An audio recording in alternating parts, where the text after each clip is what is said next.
கன்னிராசிக்காரங்களுக்கான இந்த 2025 புத்தாண்டு பலன்கள் எப்படி இருக்குன்னு சொல்லி பார்ப்போங்க. இந்த வருடத்துல வந்து பார்த்தீங்கன்னா, ஒரு கலவையான பலன் வந்து கிடைக்கப் போகுதுங்க. குரு பகவான் வருடத்தோட முற்பகுதியில உங்களுக்கு பாக்கியஸ்தானத்துல இருக்காருங்க. பிற்பகுதியில 10ஆம் இடத்துக்கு வர்றாருங்க. பாக்கியஸ்தானத்துல இருக்கிறது ரொம்ப சூப்பருங்க. அதனால வருடத்தோட ஆரம்ப பகுதி குருவோட அருளால உங்களுக்கு நெறைய நல்ல விஷயங்கள் நடக்கப் போகுது. சனி வந்து உங்களுக்கு 6ஆம் இடத்துல இருந்து 7ஆம் இடத்துக்கு வர்றாரு. இது ஒரு சுமாரான பலன். ராகு பொறுத்தவரைக்கும் 7ஆம் இடத்துல இருந்து 6ஆம் இடத்துக்கு வர்றாருங்க. 6ஆம் இடத்துக்கு வர ராகு உங்களுக்கு கம்பல்சரி நல்ல பலன்கள செய்வாருங்க. கேது 1ல இருந்து 12ஆம் இடத்துக்கு வர்றாருங்க. வருடத்தோட முற்பகுதியில உங்களுக்கு 1ஆம் இடத்துலயும், பிற்பகுதியில 12ஆம் இடத்துக்கும் வர்றாருங்க. இதுவும் கொஞ்சம் சுமாரான அமைப்புங்க.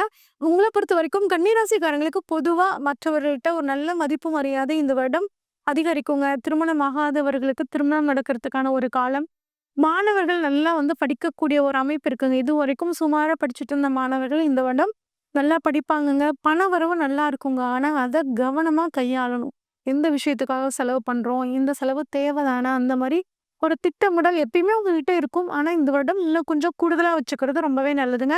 ஒரு ஜாப பொறுத்தவரைக்கும் பார்த்தீங்கன்னா, கொஞ்சம் பணி சுமை அதிகரிக்குங்க. அதுக்கு தகுந்த மாதிரி ஒர்க் குடுத்தீங்கன்னா, அதுக்கான பலன் நல்லாவே கிடைக்கும். ஆனா, எக்காரணத்த கொண்டும் வேலைய விடக்கூடாதுங்க. ஒரு தடவைக்கு 2 தடவ வேலைய விடும்போது யோசிச்சு செய்றது நல்லதுங்க. எந்த காரியம் எடுத்தாலும் அது சக்சஸ் ஆகக்கூடிய ஒரு அமைப்பு உங்களுக்கு நல்லாருக்கும். தேவையற்ற வாக்குவாதத்த குறைச்சுக்கோங்க. சரி, இப்ப வந்து ஒவ்வொரு கிரகங்களும் உங்களுக்கு எந்த மாதிரியான அமைப்பு குடுக்குதுன்னு சொல்லி பார்ப்போம். ஃபர்ஸ்ட்டு குரு பகவான் உங்களோட வருட ஆரம்பத்துல 9ஆம் இடத்திலிருந்து உங்களோட பாக்கியத்திலிருந்து எல்லா விதமான பாக்கியங்களும் குடுப்பாருங்க. இத வந்து கரெக்ட்டா பிளான் பண்ணி எல்லா நல்ல விஷயங்களையும் நீங்க வந்து மே மாசத்துக்கு முன்னாடி பண்ணிக்கிறது ரொம்பவே நல்லது. அடுத்து 10ஆம் இடத்துக்கு வந்து பார்த்தீங்கன்னா வர்றாரு.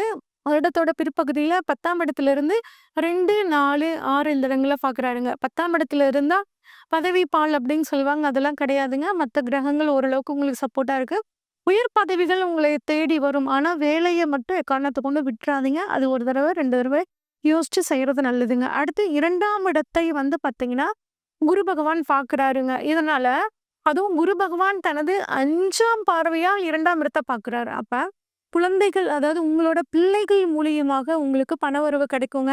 கொடுத்த வாக்க என்னால காப்பாத்தவே முடியலன்னு கவலைப்பட்டுட்டு இருந்தவங்க, இப்ப கொடுத்த வாக்க காப்பாத்துறதுக்கான ஒரு அற்புதமான சூழல்ங்க.